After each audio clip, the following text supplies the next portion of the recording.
Hi guys, welcome back to the debrief of question number 2, 3, and 4 of your pre-December mock from ACCA. Let's have a look at this question as well. This is question number 2.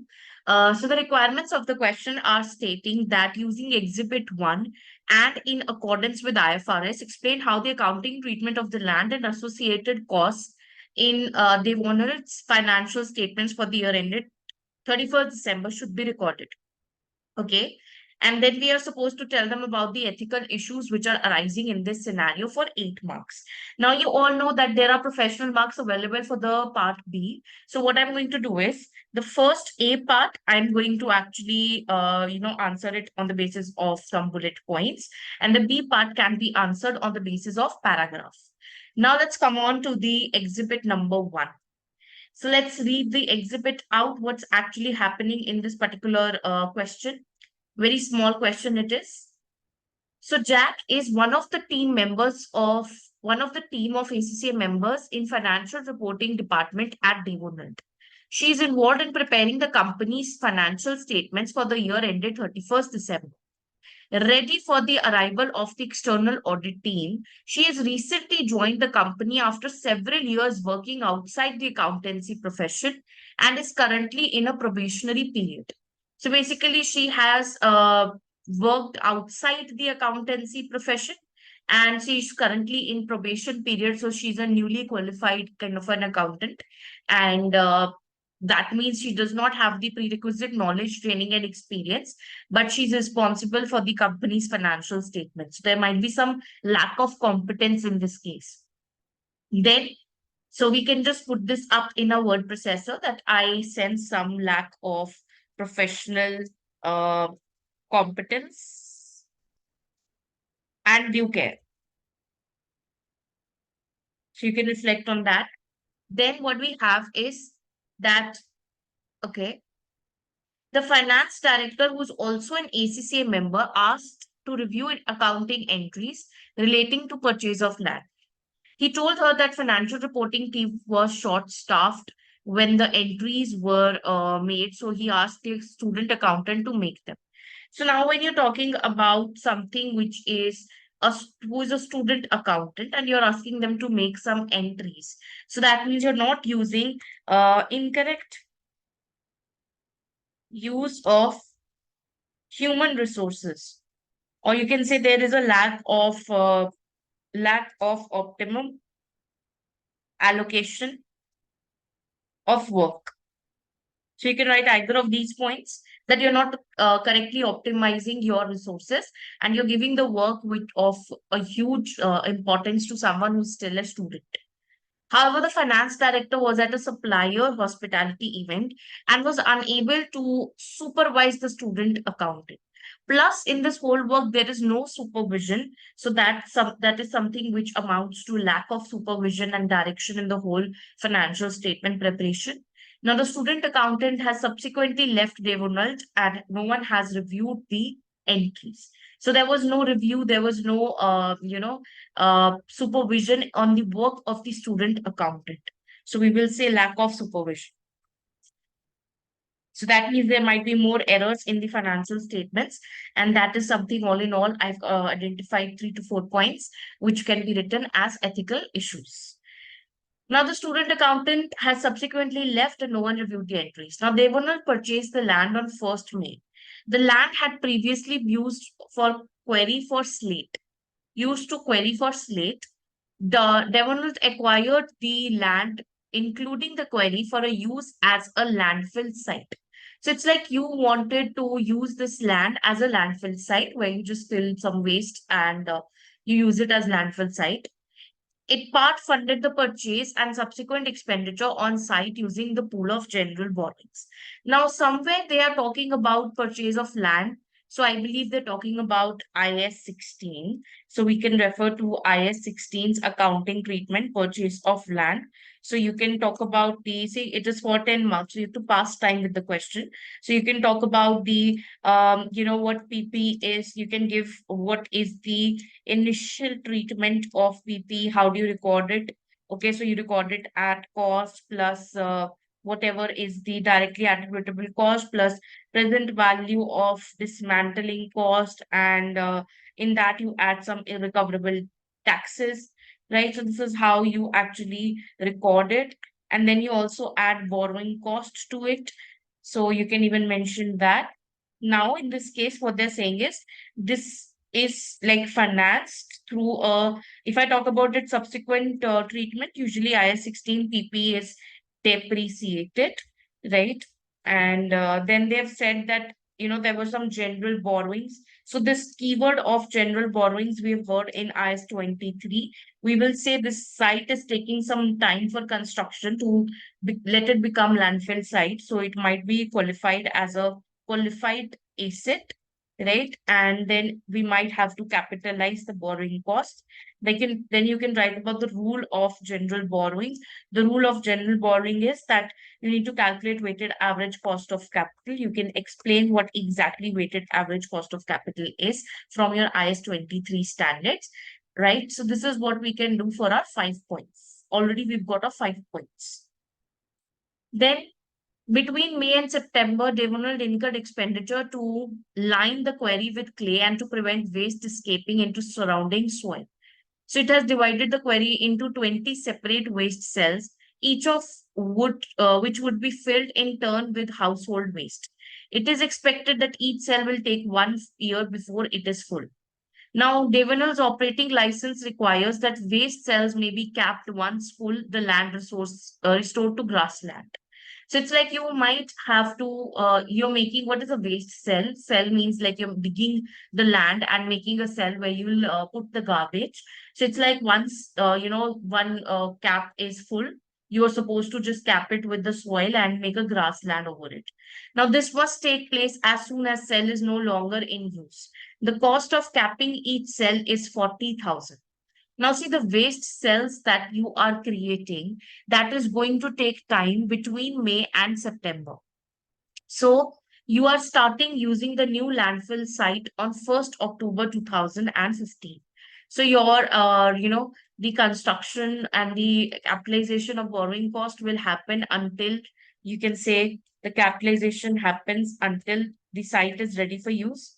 So, which is probably 1st October 2015. And then you will talk about that, that we have some capping costs which are going to occur. So usually we can say, let's take it to the present value and capitalize it into the cost of asset. So this capping cost is, for the waste cell. So the day we actually capitalize the waste cell as our asset, that's when we will record it as part of cost of waste cell, right? So that will be again in like September end or October beginning. That's when you will record that 40,000 as your asset. Now, what the student accountant has done, he has recognized the landfill site at cost, that is purchase price, cost of lining the query, cost of dividing the query into cells, and total capping cost of 8 lakh.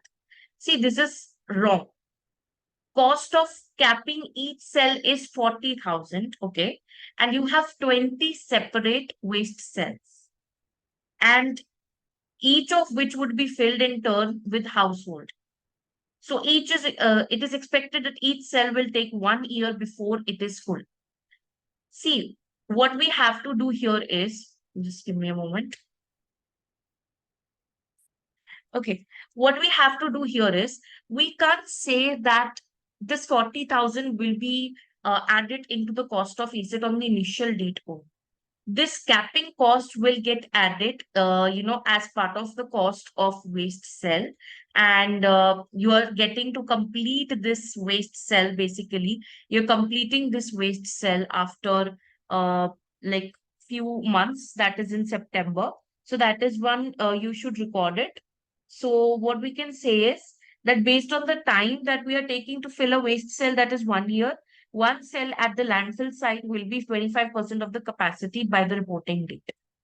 So what we will do for this capping cost, let's understand that in detail.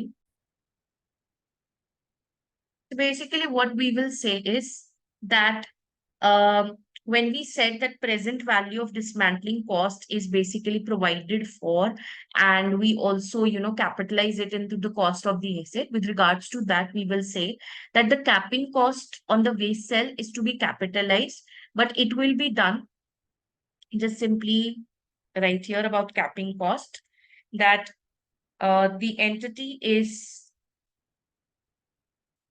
not obliged to pay $40,000 for the waste cells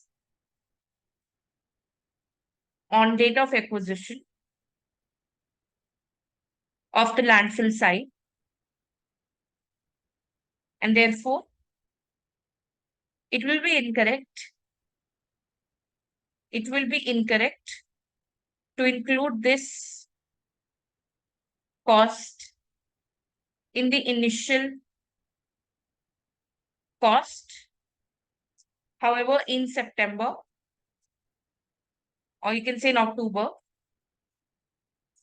when the waste cells has started to be uh, constructed / used, that's when the capping cost, which will be incurred, when are you incurring this capping cost? You're going to incur this capping cost, uh, when full land is to be restored to grassland. And this must take place as soon as the cell is no longer in use. The cost of capping each cell is 40,000. So it's like in October when waste cells have started to be constructed / used, that's when the capping cost should be provided for. So we will provide for this, and we will create a provision for it as per IS 37, because now it becomes your present obligation, because you've made a waste cell. When you acquired the land, there was no present obligation on you to cap the waste cells, because there were no waste cells. But since now you have waste cells, then you'll have to create a provision on it. You'll create it via P&L. So your entry will be P&L debit and provision credit. For each waste cell, you will make 40,000 of the provision. So it's incorrect to include this in the as a direct cost, or capitalize this 40,000 into the you know uh, initial cost of the asset. Then let's talk about the depreciation. See, land is usually not depreciated. Land is not depreciated. But in this case, we are making this land as a site of landfill. We're using this as a, something that is part of a business.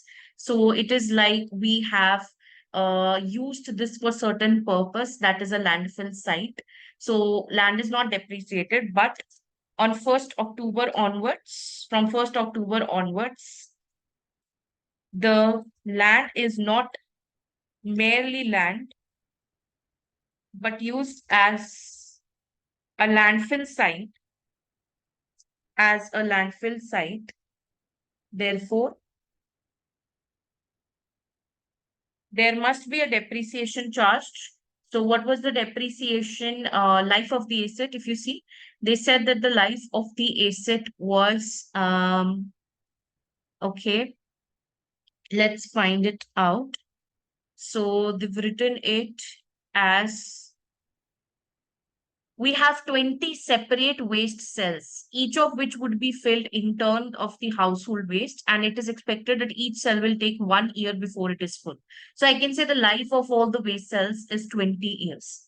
So depreciation, land is not depreciated, and it's a landfill site. Therefore, the waste cells, which will be used over 20 years, should be depreciated. So this year's depreciation will be for 3 months. So you will charge depreciation this time for 3 months, because that's what is left October, November, and December. Right? So this is what you can write for your answer for this 10 marker. And if you talk about the provision, so What about the provision that you have created? Will you record that at present value, this provision that you're creating? So you can again give the definition of provision here to enhance the number of points that you write. So you can write the definition of provision here, and then it is not required to create it at present value because within, next 9 months, you'll have to pay this capping cost. So the initial first 40,000 you're going to pay within 1 year. So there's no need to really, when you're standing on 1st October, this will happen within 9 months. So there's no need to actually calculate the present value, right? So this is what we can write in our first point. Then, of course, there are ethical implications. So I've already discussed that with you, that these are the points that we can mention in the ethics, that there were lack of optimum allocation of work, supervision, competence and due care was not there. So that is something which reflects bad quality work being done on the financial statements. So that was question number 2 of this exam. Little bit tricky, but I would say still manageable if you do it like with good common sense and you don't give up in the middle of the question, right? So just by writing simple points, you could have gained easy marks. Let us see now this question number 3. So the requirement says using Exhibit 1 and in accordance with IS 37, explain whether Adinto was correct to recognize a provision for the cost of its strategies to reduce greenhouse gases emission. So this is for 5 marks. And then I have to talk about an apartment building for 10 marks. And then I have to talk about the social media influencer for another 10 marks. Now, this was a very practical question and I really found it easy because there were some easy marks available, not because that it was a little new to us as we've not done such questions, especially the social media influencer thing. But still, I would say it was something manageable if you would have applied your common sense and not given up on the question and at least tried to get your easy marks by writing general things. Let's first talk about the green gas emissions. Now they're saying, are we correct to record a provision regarding the same? Let's see. In May 2015, Adinto's annual general meeting, the directors announced to the shareholders that the company was committing to reduce its Scope 1 net greenhouse gases emissions by 80%.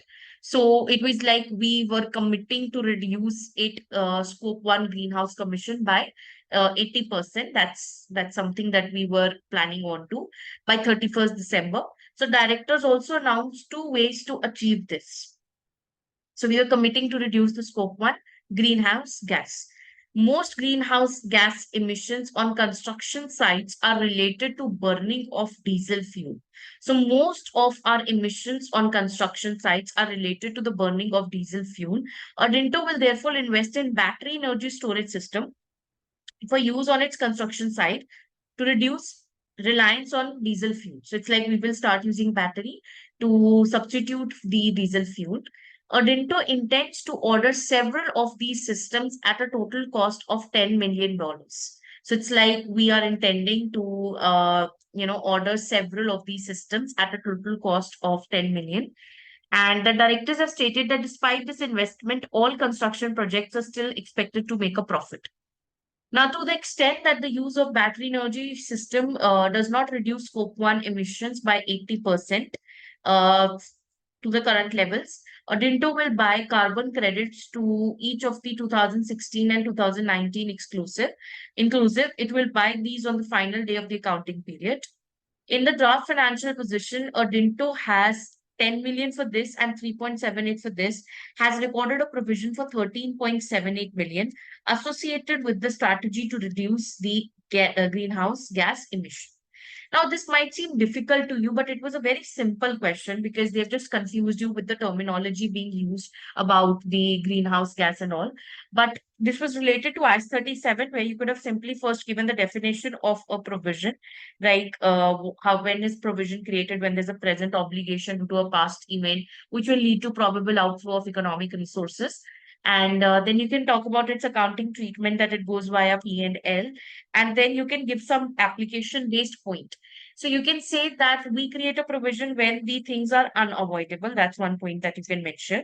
Then you can say in this case, the provision should not have been created, because you can actually avoid the work to be done on these battery things and all if you do not buy them, and if you do not simply just emit greenhouse. So that's what we can say, that in this case the expense was avoidable. So you can give more logic to it, that this is avoidable because you can simply not emit greenhouse gases. You can stop operating your business, or you can do whatever you want to do. You can even stop or cease your operations, and that's how you can avoid your the money that you're spending on batteries. So therefore, we will say, due to this, the provision is overstated, and our expenses are provision and expenses are overstated by how much?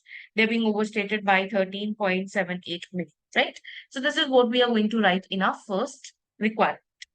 Then, using Exhibit 2 and in accordance with IFRS, explain how a DINTO should account for the apartment building in the year ended 31st December. Now, what is happening in this apartment building? Let's see. Okay. Fine. So Adinto constructs apartment building. It sells some of these and holds the other to rent to university students. So we are constructing apartment buildings and we are selling them or renting them out.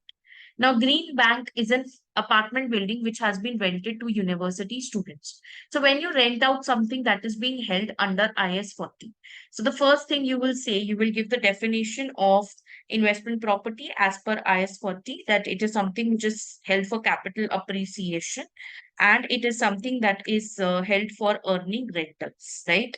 And then you will apply this concept and you will say, in this case, the apartment building, when we have kept it for rental to students, therefore it qualifies to be known as investment property as per IS 40. And the accounting treatment for IS 40 is, we keep it initially at cost, and then there is, then in the subsequent treatment you have fair value through profit and loss, and you do not depreciate it. So these are the points that you will mention for the accounting treatment. And then what we have is, they're saying on 1st May, Adinto's management decided that it would not rent the Green Bank apartment building to students and would instead remodel the building to sell it as a single property in the ordinary course of business. So now you're saying we will not rent it out, rather we'll sell it in ordinary course of business. So anything you want to sell in ordinary course of business is your inventory under IS2. Now, the remodeling started on 1st July after all the students had vacated the building. At a cost of total 3,50,000 was incurred on remodeling, because if something was held for rentals and now you're saying I'm going to, actually use them for my selling purposes. So there needs to be some remodeling done. Now, Adinto began to market the building for a sale on 1st October. So building remained unsold on 31st December, and the selling costs are expected to be 90,000. So now what we will say here is that there is a change in use. And how do you get to know about the change in use? Is it by management's intent? No, it's by when you start the work, when it's evident that there is a change in use. So we will say there is a change in use of the, this particular building. So what we are going to say is that there is a change in use of building, and that amounts to a transfer from investment property to IS2 inventories, right? And then we will talk about that change in use was intended on 1st May 2015, but the actual change happened on 1st July. So what we will do is, we will simply, transfer the property on 1st July only, right? It's not on 1st May. This can give you 2 points. And then you can mention about the transfer rules. So as per the transfer rules, you say by to IS 40. So it's like on date of transfer. On date of transfer, we record it we take the apartment to fair value, and the gain or loss goes via statement of profit and loss, because that's what you do under IS 40. And after the date of transfer, you put it under IS 2. And IS 2 says that record your inventory at cost and subsequently lower off cost and NRV, and losses go into P&L. Losses go into statement of profit and loss. So now in this case, what was your cost? We can simply say that our cost is coming out of the, you know, we have to take it to its fair value. So if they've given you the fair value, see, they've given you the fair value on 1st July. So it was 1.5. So original cost was 1.1 and the carrying amount on 1st January was 1.6. So on 1st January 2015, it was 1.6 million of the carrying amount of the, the building that we are talking about. So what will be your particular outcome on this? See, we have from 1st October, this is given to you. The original fair values were given to you 1st May 1.4, 1st July 1.5, 1st October 1.9, 31st December 1.75. Adinto measures owner occupied property using revaluation model and adopts useful life of 30 years. It measures investment property using the fair value model. So owner occupied will not be used here. This is just given to confuse you. You will use this particular line that this investment property is measured under fair value model. So what I'm going to do is I will first take it to its fair value of 1.5. So from 1.6, I'll move to 1.5. So that will give me a loss. So first of all, from 1.6 million to 1.5 on date of transfer. Okay.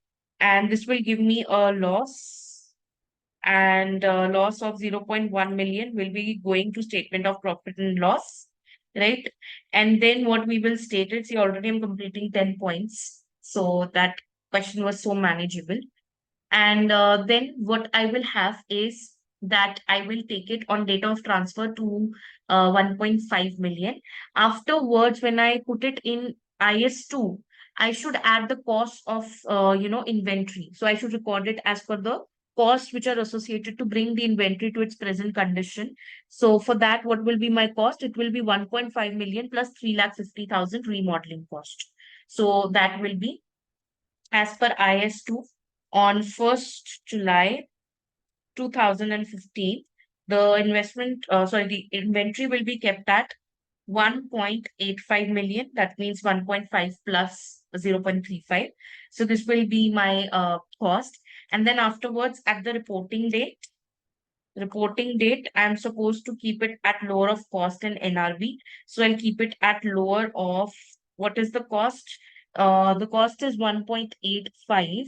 And what is the net realizable value? Just have a look at the net realizable value. They've given you here that, okay, so the fair value on the reporting date is basically 31st December, was 1.75. And what was the cost associated with the selling? That was 90,000. So what is your NRV? Your NRV is lower of 1.85 and NRV of, which was 1.75 minus 0.9. So basically that comes out to be 1.66 million. So I'll keep it at lower. That means 1.66 million. So this will give me again a loss, which will be basically a written down expense of 1,90,000, which will be going into statement of profit and loss again. So these are the points that you were supposed to state for your second point, apartment building. That was just related to simple concept of transferring the property from one standard to another standard, right? Then lastly, what we have is social media influencers. So what was happening in this particular exhibit, very important one. Social influencer is an individual with credibility in a particular industry and a large following on social media. We all know this, Instagram people and people who have some influence on society.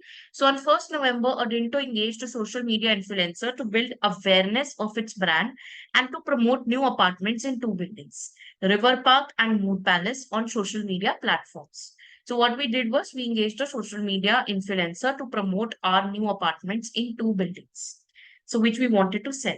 Construction of both buildings began on 1st October and is expected to complete by 31st January next year.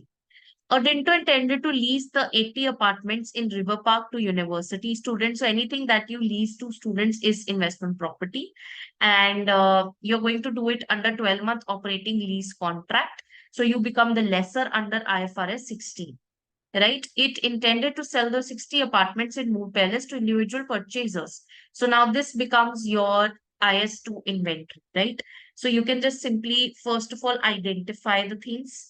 So my first identification is that, this is first of all, social media influencer is a promotional cost kind of a thing.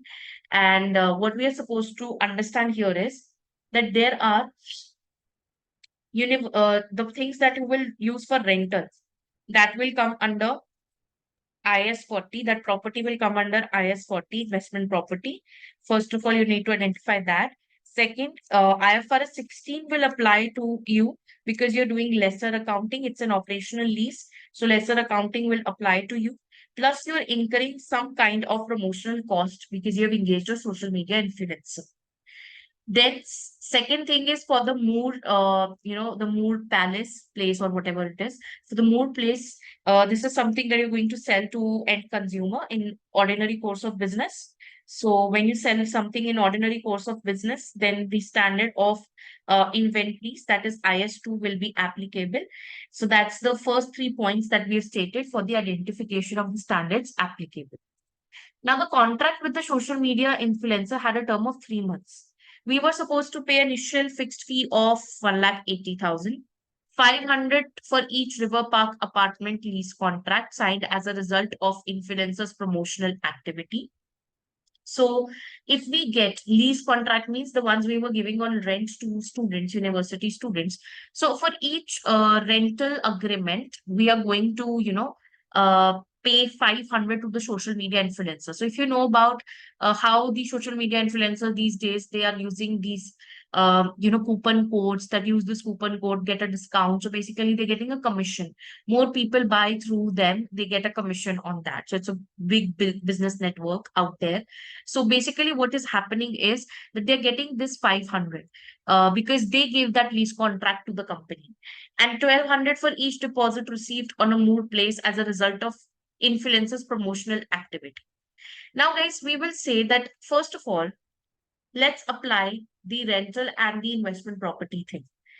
Now, as per the, if I tell you about the fixed cost, I'm supposed to talk about the fixed cost that we are paying, fixed fee. Then we are supposed to talk about the commission of $500 on rental agreements, right? And then we are supposed to talk about the 1,200 fee for purchase of apartments. So now what we are going to say is that this fixed fee we'll talk about later, but this 500 on rental agreements, this will come under the scope of IFRS 16. So this is something which is capitalized into the cost of asset, because what is ROU? In ROU, IFRS 16, or let's not talk about ROU, let's talk about contract cost. So any directly attributable cost which helps you bring that particular contract. So it is the cost of obtaining the contract, which is like incremental cost, which we just incurred because we obtained that contract, needs to be capitalized. Needs to be capitalized. So here, that's what I will do. I will capitalize the 500 for each rental agreement. Okay. And I will do it because this is a directly attributable cost. It is, if this was not incurred, if this was not incurred, then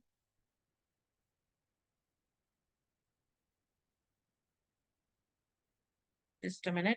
So if this was not incurred, then there would have been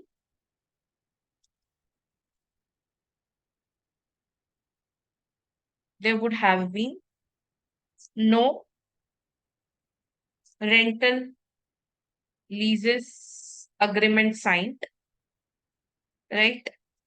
If we did not incur that. And then we will talk about that this is added. So now this is being, it will be in future. You're saying this is capitalized. Now, capitalization does not mean that you will add it into the ROE. Capitalization simply means you're creating an asset out of it. Now, that asset needs to be amortized, right? So you will amortize it over the life of the lease term. And, you're going to record income. That means rental receipts related to that particular rental agreement. That's your income. So you will apply matching concept. Okay. So you'll apply matching concept of accounts where we match the incomes with the expenses. So the same year, the year in which the income is recorded in statement of profit and loss related to that lease, in the same year and in same proportion, the related amortization of these contract costs will be expensed in P&L. That's what you are going to do for the IFRS 16 part. Now, this is not giving you just 1 mark. This is giving you around 4 marks already. So let's go on further. This is a perfect thing that you could have written. But if you wouldn't have tried to make this point, still mention some general points, you could have easily passed and got those 5 marks. At least 5 marks out of 10. Then let's go with the 1200 fee. Now this comes under the scope of IFRS 15. And this is like revenue because you are selling your, property to someone. So this is revenue. And we are incurring some cost to get customer contract. So that is again a contract cost, which is capitalized as a contract asset, right? And we will say that this is capitalized because again, this is cost associated with obtaining the contract, and this does not fall under the scope of any other standard, does not fall under scope of any other standard, and is recoverable, right? This is a recoverable cost. So whatever you pay to your social media influencer, of course, you're not paying more than what you are receiving by selling that particular property. So it's a recoverable cost. Same way here, you will also capitalize this, and you are going to, amortize the capitalized cost, matching it with the revenue recorded. So basically, the year in which you record the revenue related to it, in the same year, you will amortize that capitalized cost. This is the matching concept we are applying. You could have missed this matching concept point and still got your passing. Then let's talk about the fixed cost that we are paying. Now, this fixed fee of 1,80,000 that you're paying, this is not something which is to be paid just to obtain the contract. So we can simply say that this is something off track, and we're just paying it for promotional activity. Right, this is not getting us any leads. We can't control what we are getting from it. So it's a promotional activity. It's an advertisement expense. And if it is an advertisement expense, we can't control what we get from it. Here we incurred $500 and we got a contract, right? That was something after getting the contract, we're saying you capitalize it. But when we're incurring this 1,80,000, it's just an advertisement expense, and you can just simply expense it in statement of profit and loss as your operating cost. So this is how you could have recorded your payments that you were making to the social media influence. Now, the variable fee will be paid on 31st January. By 31st December, Orento had signed the contract. It could identify that 75%. Okay. So these all are not now even so necessary. I've already given you the points. So I have already read that question and then giving you these points. This one is enough. And I've kept it really generalized and still not lacking application skills. So this was our very important, I would say not difficult, but interesting question number 3 of this paper. Now, let us move on to the question number 4, which involved hedging, in fact. Okay, so here they have talked about IS 19. Okay, and then they've talked about some future contracts. Then they've talked about the choice to apply hedge accounting to the futures and defined benefit surplus for 10 months. So let us do this question for another few minutes and we'll be done with this bit. Okay, so I would just simply take the exhibits, the requirements, and paste it in my response option. This is quite interesting question, and many students found this one difficult, even though it was not so difficult if you actually pay attention to what's done here. So, the first requirement, guys, it says that using Exhibit 1 with IS 19, explain how Qasim should correct the accounting treatment applied to defined benefit pension plan. What is happening in the pension plan? Very small exhibit. Qasim operates a defined benefit pension plan for employees. Qasim's accountant has calculated the net surplus to be 5.5 million. So, accountant's calculation is 5.5 million surplus and included this in draft consolidated financial position. This was calculated by adjusting net pension surplus for benefits paid out, the current service cost, contributions to the scheme, and net interest on surplus. So Qasim's actuarial advisory has provided the following additional information. The fair value of the pension assets at 31st December was 19.1. The present value was 15.9. So actually is saying that your surplus will be 19.1 minus 15.9. At reporting date, pension benefits were increased and giving rise to a past service cost of 1.2. So at the reporting date, there was an additional past service cost, which is, not being accounted for because this is an additional information which actually has given. Then no refunds are available in respect of the surplus. However, the present value of future reductions, so basically asset ceiling. So 2.6 is your asset ceiling. That is the present value of future reductions in contributions and refunds. Fine. So here this accounting treatment is very simple that you've not included a past service cost. So you can just give them a general accounting treatment of as per IS 90. You can just tell that we start with the net, what is net surplus? You can just tell that. And, you can then further say that service cost is a deduction. Service cost is a deduction in surplus because basically it increases your obligation. So we will say now our new surplus is, so new surplus as per accountant or adjusted surplus as per the accountant should be that it is 5.5 million and I should deduct, the amount of which was 1.2 million from this. So 5.5 minus 1.2. So this gives you, a surplus of how much? This gives you a surplus of 4.3 million. So it's $4.3 million by the accountant. And now you compare it with that of the actuary. So actuary has given you a surplus of, it is 19.1 minus 15.9. So 19.1 minus 15.9, which is equivalent to $3.2 million, right? So this comes out to be 3.2 million. So now, as per the actuary, this is the surplus that I should report. So this gives rise to difference between accountant and actuary gives rise to remeasurement loss. And this remeasurement loss is of 4.3 minus 3.2, which comes out to be 1.1, which goes into other comprehensive income and is never reclassified to statement of profit and loss, right? That's what the accounting treatment is.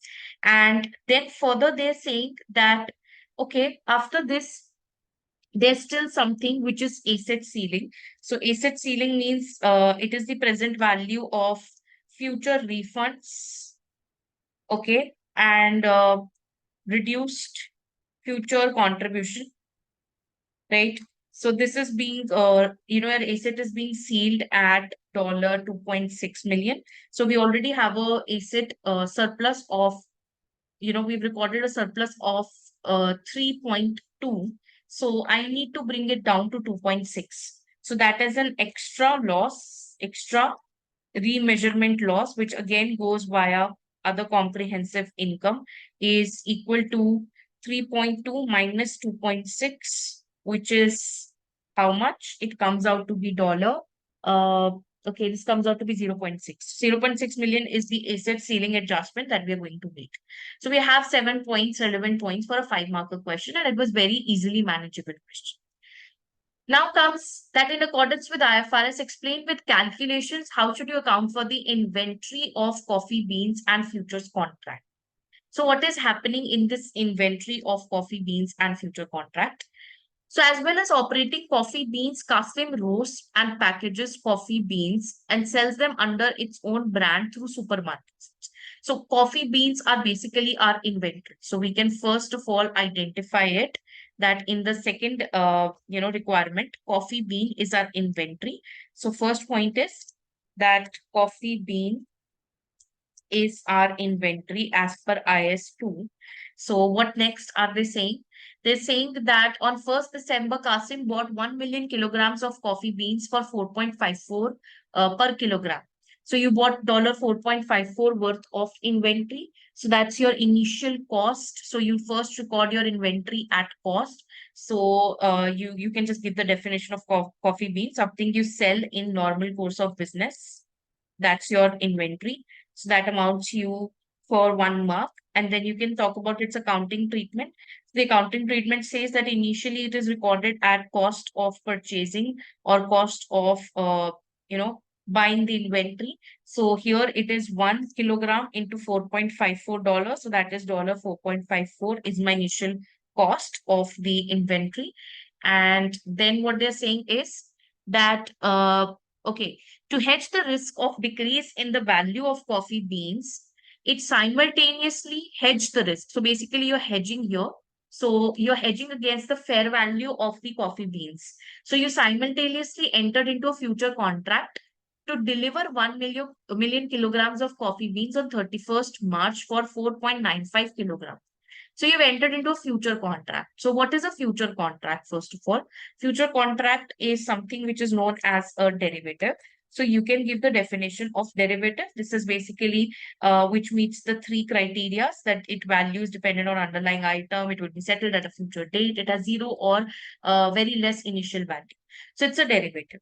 Now we will say on this particular setup, we are trying to hedge for the fair value risk, right? That's what we're trying to do. And if we do that, we will start applying hedge accounting rules as per IFRS 9.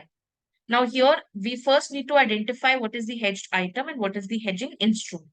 So my inventory as per IS2, the coffee beans is my hedged item, and my derivative of future contracts is basically my hedging instrument. And this is a fair value hedge. So also about derivative, you can give that they kept under fair value through profit and loss. And then sixth point, you can mention that what is the accounting treatment of fair value hedge? General accounting treatment is that you take the both item and instrument to their fair value at each reporting date, and then you take the gain or loss via P&L unless the hedged item is equity instrument kept under fair value through OCI. So in this case, it's not. So we will take the gain or loss in the fair value movement via P&L itself. Now, what you will do, this derivative that you've recorded initially, your hedging instrument, you've paid nothing initially for it, right? So on the date you buy it, its value is zero. But at the reporting date, it will have a certain value, right? So we will say that initial value of hedging instrument, that is a derivative in nature, is zero. So we need to calculate its, reporting date value. How we are going to calculate that? Let's read it ahead. Now the contract will be settled net in cash, and Kasim did not pay to enter the contract. Kasim has completed all necessary hedge accounting and is elected to apply fair value hedge.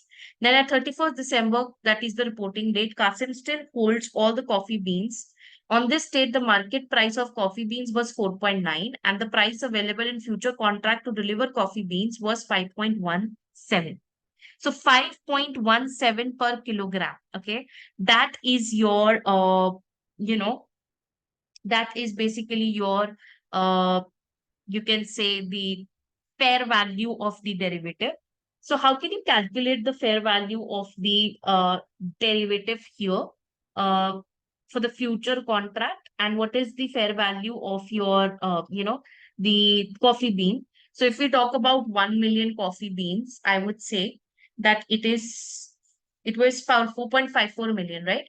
So fair value movement on item is from 4.54 million to it is moving up to 4.9 million, giving us a gain of dollar. This is 3,60,000 gain, right? Which will be reported via PN. Now, obviously, to hedge, we need the loss on the derivative.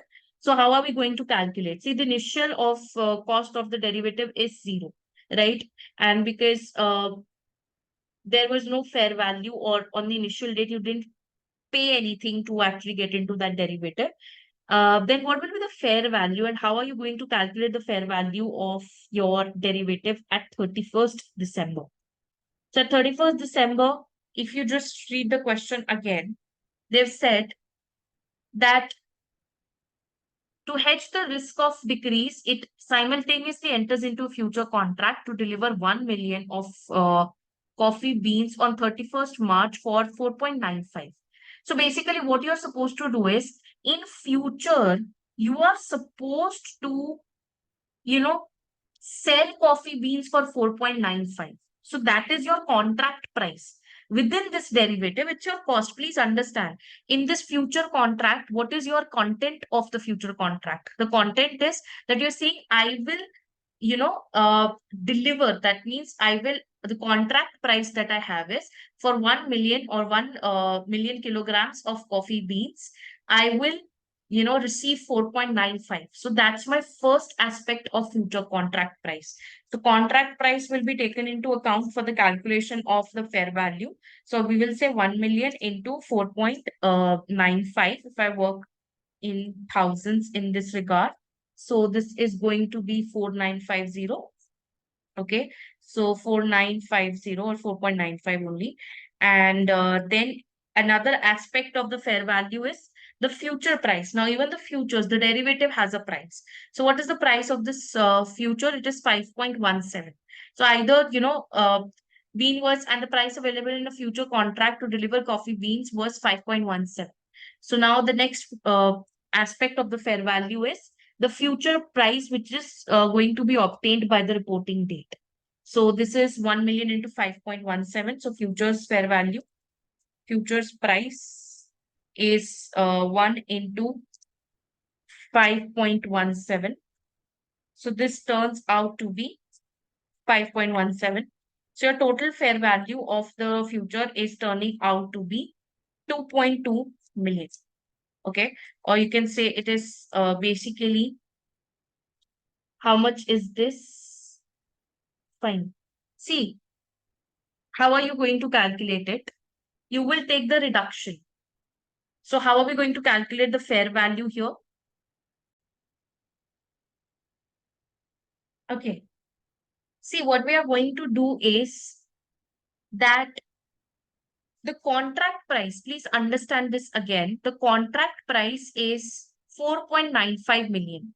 That means I am going to, if I just exercise this future, I will have to sell the coffee beans at 4.95. But if I just talk about the market rate, so as per that future contract, I would have sold it at 4.95. But if I talk about the market rate, that is 5.17.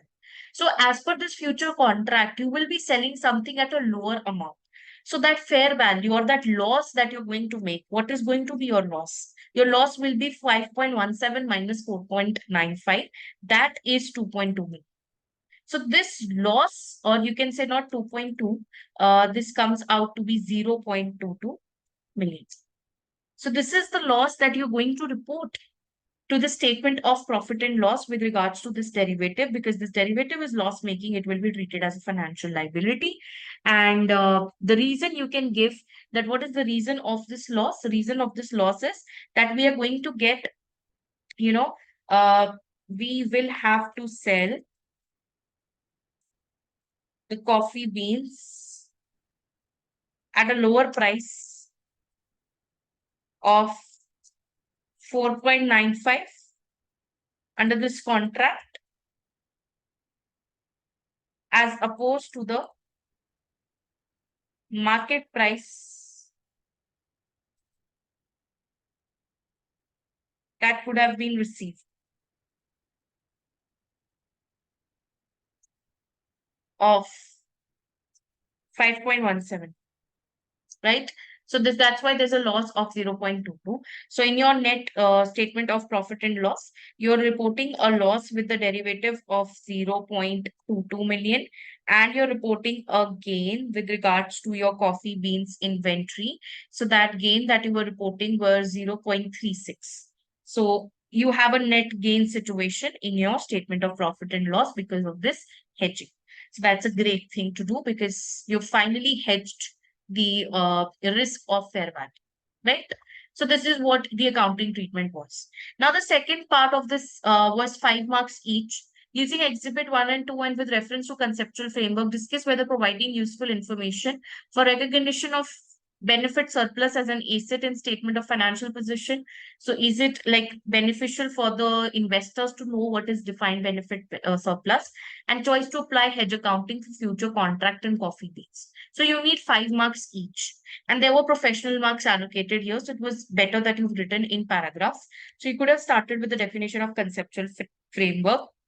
You could have talked about qualities of uh, financial statement in the as per the conceptual framework, and then you could have talked that the defined benefit pension surplus, it's a surplus, it's an asset, but this asset is not something which increases the effectiveness of the business. It does not increase the productive capacity, or it does not increase anything which impacts the revenue. This is simply that, we are paying pension to our employees, so this is more like an employment expense. So the investors who are not like from the commerce background, they might confuse this surplus as something which is, very, they might take it as something which is very huge to the company. So they might misunderstand the surplus. They might think that this is going to lead to future profits, but however, this is not going to lead to future profits because it's simply that we have invested more as opposed to our pension obligation. And then secondly, we will talk about the actuarial assumptions that we talk about in this particular standard. It's something which is very confusing. You can talk about the assumptions used, like how many, you know, what will be the lifespan of the employees, their retirement date, the inflation, the interest rates, everything. So all these actuarial assumptions might become very confusing for the investor. So which is why this thing is less relevant. So you can finally conclude that this was less relevant for the users to understand the IS 19 aspect. Then if I talk about the hedge accounting, now hedge accounting to future contracts and coffee beans. See, you can again say that because you involved in hedge accounting, that means you are a good leader, you're a good steward, because then that is the reason you were worried about the risks, fair value risks and all, and that's why you've done this. So that's a great thing, that you were thoughtful. So the company is thoughtful. That increases or enhances the trust, that they don't just simply aimlessly do the work in the company. So the shareholders, they trust the directors that yes, they make the right decision, so they are a good steward. And then further, we can state that because IFRS 9 is a complex standard, and this particular thing is very complex, so it might confuse the investors. Okay, that's one thing. And but if I talk about the things that we have reported, by using the hedge accounting, we have made our P&L less volatile because we have like netted off the gain on inventory with gain loss on derivative or loss on instrument, right? Plus, if we would have, not followed hedge accounting, we would have reported our inventory at cost, which would not have given relevant picture or material picture to the investors. But since we've used IFRS 9, now we are reporting our coffee beans at fair value as well. So that's a good thing. So, so it's like all the negatives are overweighing the or you can say positives are more and negatives are less. So positives are more. So that's what I would write in my answer, and I can explain. I would suggest you all to read the structured answer from the ACCA with regards to this question, which will give you more content. I've given you some easy points which you could have made and got your 10 marks. Please write this one in paragraph 4. So I believe this question was again not difficult. Still, many people found it difficult. That's just because your concepts are little lacking. Otherwise, it was not at all something you should have been blanking out on. It's just that when you see a difficult topic, which you know that, in your head, you have that picture that hedging is difficult. So you seem to blank out on that. Otherwise, it was not something that you should have blanked out on. So that's it, guys. I hope it was a helpful debrief and all the very best for your exam. And I hope even if you did not attempt this paper and have just watched the 2 videos that I've posted, this would have helped you. And I'm sure you will get some good kind of questions in your exam. Sorry for this clumsy emoji. But anyway, all the very best. Take care. Goodbye. And may God bless you all and may the force be with you. See you in the next one.